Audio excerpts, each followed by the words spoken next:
You're watching Toronto Sports Rush on the Bet Rivers Network. It's Tuesday. I'm Kyle, and I'm joined this afternoon, whenever you're watching this, by Jon Morosi from the MLB Network. Jon, thank you for taking time out of your schedule on baseball Christmas Eve to join us. Talk a little baseball, talk a little puck at the end. How you been?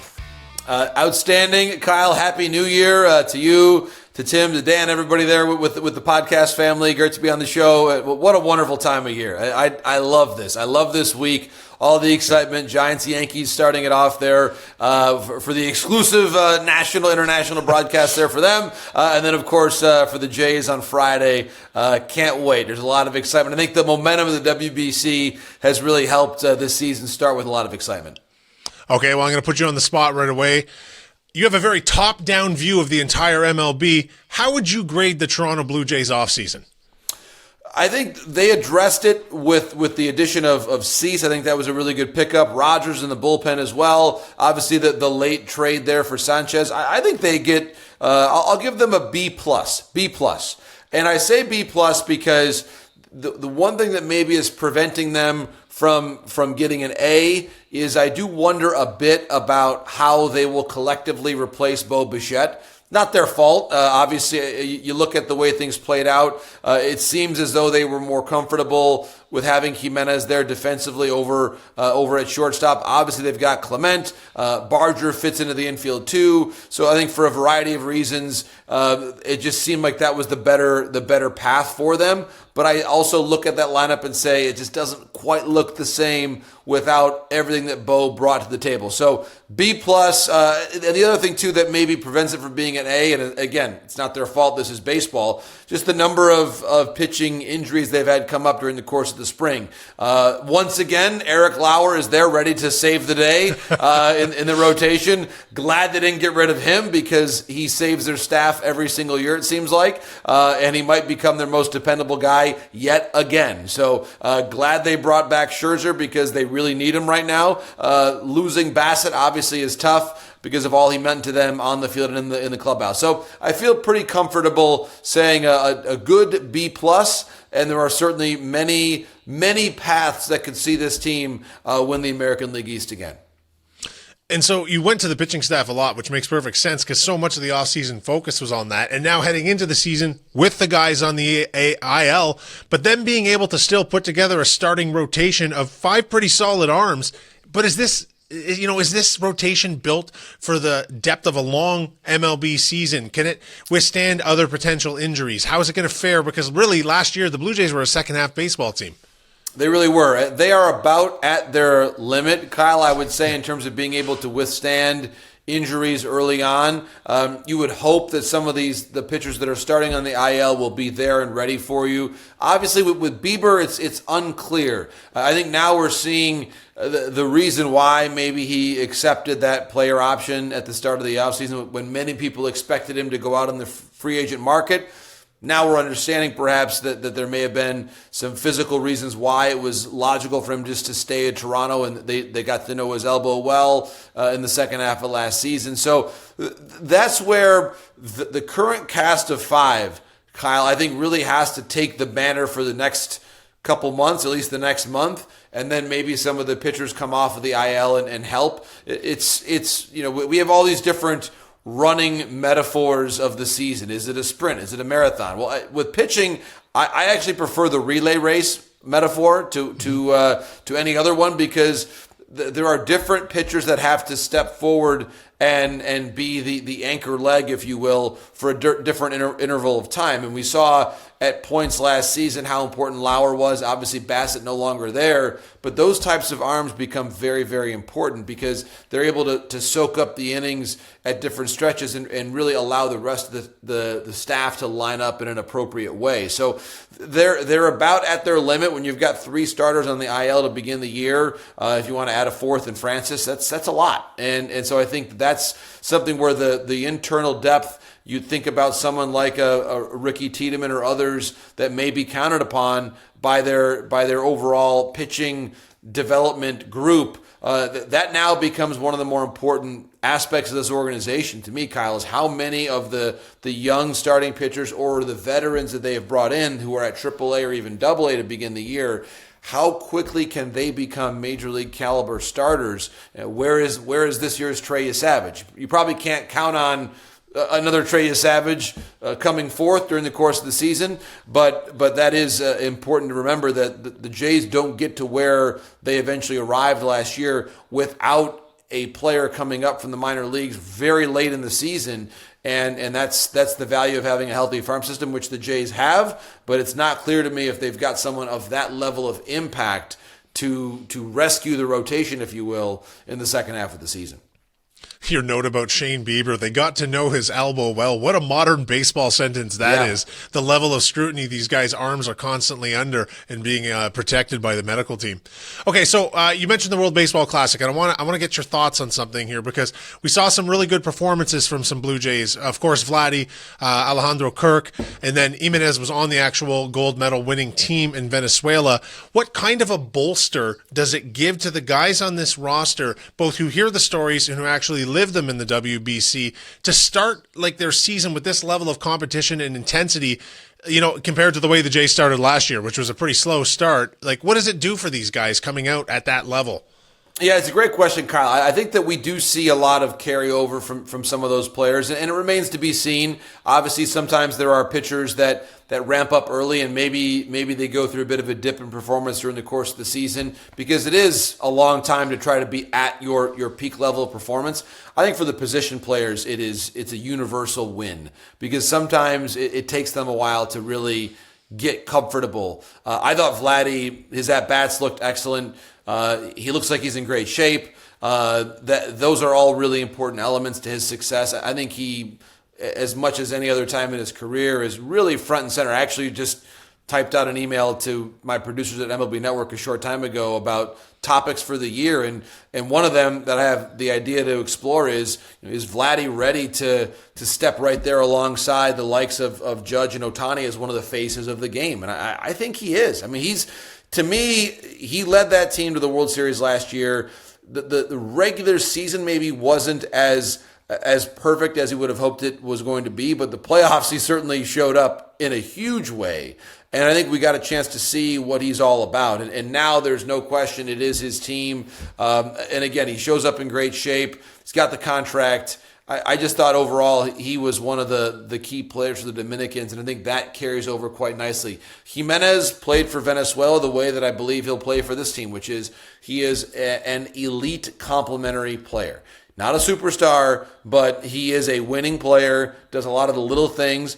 And really up the middle, when you think about Clement and Jimenez both, that's kind of what they're known for, is the ability to really make the small plays that end up adding up to a huge difference in the end. So I think that in general, the Jays will get a big benefit. I saw some really great praise from Francisco Cervelli talking about Alejandro Kirk a couple days ago about just how impressed he was during the course of the Classic. So there's a lot to like about the way the Jays position players perform there, and I'm a big supporter of international baseball in general, and the way this tournament unfolded, both collectively, the way that it was received around the world, and also the individual performances, further affirm what a great life experience it is for these guys to represent their countries. So back to Guerrero for a second. I think, up here in Canada, we pretty much look at last season from August on. That's our frame of reference for a season. But what baseball season starts after the trade deadline. August the 1st. That's when it starts. That's what I'm saying, baby. But, he, down the stretch, through the playoffs in the World Series, and even now still into the WBC, he's proved he's worth the contract he got. Now, with that all behind him and looking forward in a team that has actual expectations on their shoulders this year, is there more or less pressure on Vladimir? Like, he's shown he can do it, so does that relieve the pressure or does it add pressure? Less, for me. At least my perspective would be less. Agreed. And there's different ways of looking at it. I know I've talked to players that have had big time contracts, and some say that there is at times pressure in the first year after signing the contract, which obviously is the first full year, of course, for him since the contract was signed. But I look at this and say he didn't switch teams. He's been in the place where he's always been. I think the city and the fans and the country really. There have been different moments where obviously players have left or not come at all. And I think that for the Jays to have that superstar choose them and say, I'm not going to go into free agency. This is home for me. Obviously, we know he was born in Montreal. There's a lot of really interesting parts of his story that become important. And so for me, to have all of those comforts there and the support, in a way, for me, Kyle, eliminates a lot of that anxiety or difficulty that he might have. And he's a relatively carefree person in general in terms of the way that he presents himself to the media. I think, and this might sound like a small thing, but it's a big thing, the way in which he has become more and more comfortable communicating in English to the fans, to his teammates, I think is important. I think Blue Jays fans feel, and I can't speak for everyone, but I do think this is accurate to say, they feel a little closer to him now than they did a year ago. They feel like they know more about him. They're hearing him speak and communicate in English with them a lot more. He signs the contract. He leads the team to the World Series. He has some big moments in the World Series. All of those things bring him closer to the fans. And I think he'll get the biggest ovation on opening day, and deservedly so, that he chose them. This is home. There's no drama. There's just baseball and playing the game now. And I think there's a certain element of comfort there for both the fans and Vladdy, that they can go out there and buy his jersey and know that he's going to be wearing that uniform for a very, very long time. It's a nice story, a nice feeling. And now, obviously, the only thing left to do is win the World Series, which they came quite close to doing, of course, and still are well positioned to chase here in 2026. Yeah, there is a sense of ease and comfort about him. You see now throwing seeds at John Schneider in the dugout, and just generally, he's carrying himself differently now, and I think he let his performance speak for himself, and he's endeared himself to the whole fan base, and I'm allowed to speak on behalf of every single one of them. Well done. We appoint you the ambassador. Well done. Well, I'm allowed. So what are your early impressions of Kazuma Okamoto? Good. I think that his defensive ability has looked smoother, maybe even than I expected it would. I think his throwing arm allows him to play deep, which is going to be important. I think that's to me the big question. Are you with playing depth and the conversation now about how deep a third baseman should play in the modern game? Obviously, not a ton. When you play the Rays, maybe a bit. You'll see some bunt threats with them. Don't see quite as many with the Yankees. Caballero is maybe one exception. The Red Sox do have some guys that run well. But in general, playing deep is something that you're able to do in the game now that you weren't always able to do in the past. And you're able to do that to expand your range as long as you have the throwing arm to handle it. And I think Okamoto has that. The power looks comfortable too. You look at where he's going to bat in the lineup. Obviously, he's not going to have to be the guy that carries the big weight in terms of RBI and run production. So for a lot of reasons, I think Okamoto's in a good spot. The ballpark, I'm sure. Obviously, we haven't seen him play there yet. But it'll be a place that I believe he's comfortable, given the number of domes that you see in Japan. There's a lot of things about the city and the ballpark that lend themselves to an easy transition period for him. And so when you think about the quality of the team, his ability to play defense over a third, where he hits in the lineup, the performance so far, I think he's checked a lot of boxes to where you're never sure exactly how the adjustment goes once the games start mattering. But the context and the prelude to this is what you typically see, Kyle, when an adjustment's going to be a good one. And I expect that's going to be the case for Okamoto as well. How difficult is the path to the top of the AL East this year? Because I think it's fair to expect more from the New York Yankees, who made the playoffs last year. Mm-hmm. Baltimore's gotten better. In your opinion, how strong is this division this year compared to others? Top to bottom, it's still the best division in the game, I think. And there are, you look around the rest of the American League, Tigers are a good ball club in the Central. Mariners are a good ball club out West. I think the A's are an emerging team there in the West. And in the Central, I still like what the Royals have done. I think they've had a really productive offseason with a lot of pitching depth and a really extraordinary player in Bobby Witt Jr. But neither of those two divisions can really rival the top to bottom strength of the East. Baltimore is going to be significantly better. They're a team that you think back a couple of years ago, we were talking about them as the ascendant team in the division more so than we were the Jays. And not that much has changed. They had a really bad year last year in terms of performance, health. They were humbled, I believe, and they've come back this year. New manager, new attitude, and some new players. I like what they've done. The Baltimore Orioles, for me, I don't know if they'll make the playoffs, but they sure look like a playoff team. Tampa, similar situation. You think about Shane McClanahan coming back. They missed a lot of key personnel last year. They're now back at the Trop. So it's a little bit more normalcy and rhythm to their season. I like what they've been able to do. And you think about they added Griffin Jackson at the deadline last year. I think he's going to help shore up the bullpen. And then the Red Sox, a full year of Roman Anthony.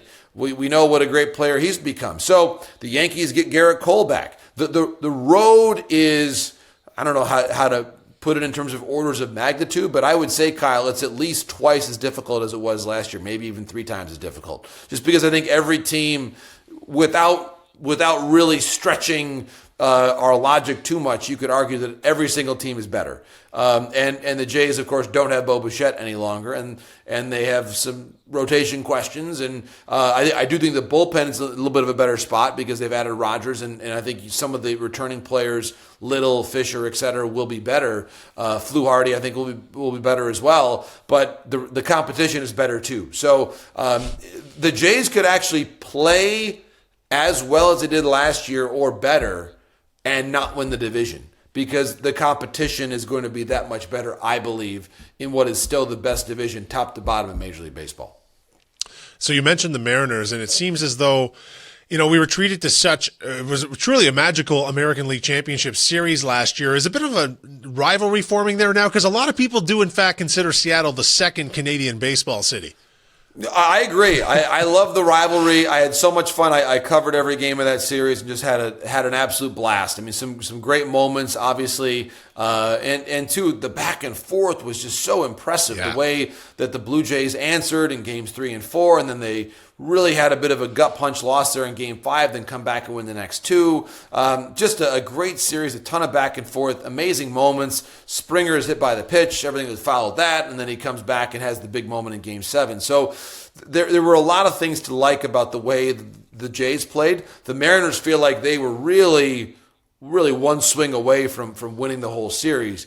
And it's probably correct when you really think about it. So they were right there in the conversation. The Mariners were as being one of the better teams in Major League Baseball, and they still have Cal Raleigh, they still have Julio Rodriguez, and they still have an excellent starting rotation, probably one that's a notch above what the Jays have, at least right now, based on health. So I think for all those reasons, they do expect to come back and be back in the conversation.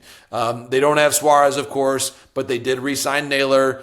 We know how important he was to their success a year ago. So I think there's a lot to like there. Those matchups this season, my goodness, in Seattle, especially with all the fans coming down from Vancouver, which we saw a bit of during the course of the postseason, where there were a lot of Jays fans that came down. And I remember just being around the Jays dugout after different games in that series, and all the fans from Vancouver who were chanting, in Western Canada in general. It was quite a sight. So I agree. That's one of the fun rivalries in baseball right now. It's always been poised to be a great rivalry, Kyle. We're just waiting for the time for both of them to be good at the same time. That time is here, and I would sign up for another playoff series between those two teams again in 2026, just because of how great the baseball and how great the fans are in both those cities. I agree with you. That'd be fantastic. Final note on the Blue Jays here. I'm looking around and I'm seeing season win total projections for this team at about the 87.5 mark. Does that number not seem a little bit low? It does, but I think it feeds back into what we just talked about with the American League East, that they could have as good of a team, but they will probably not have as good of a season. And I think I will say, if you were to ask me, will they be above or below what their win total was last year? I would say, honestly, below where they were last year, just because the division is better. Now, obviously, it's not the same schedule that we used to see years ago, where in the Red Sox and Yankees heyday, those Blue Jays teams of Roy Halladay and Vernon Wells, we're seeing the Yankees and Red Sox almost 40 times a year, and their record reflected that. It's a different schedule now. It's a little more balanced out, but still they have to deal with some pretty good teams in their division, and the league overall is better. They don't have Bo. I think that they will come down to earth a little bit. Still a really good team. Still probably a playoff team, but not as good as they were last year in the win column, simply because the competition around them, I believe, is one full step ahead of what it was a year ago. Totally fair statement. Now, I have to inform you at this point that it's illegal to come on to Toronto Sports Rush and not give your opinion on the Toronto Maple Leafs. You're a big puck guy. What do you think this hockey team needs to do in the offseason?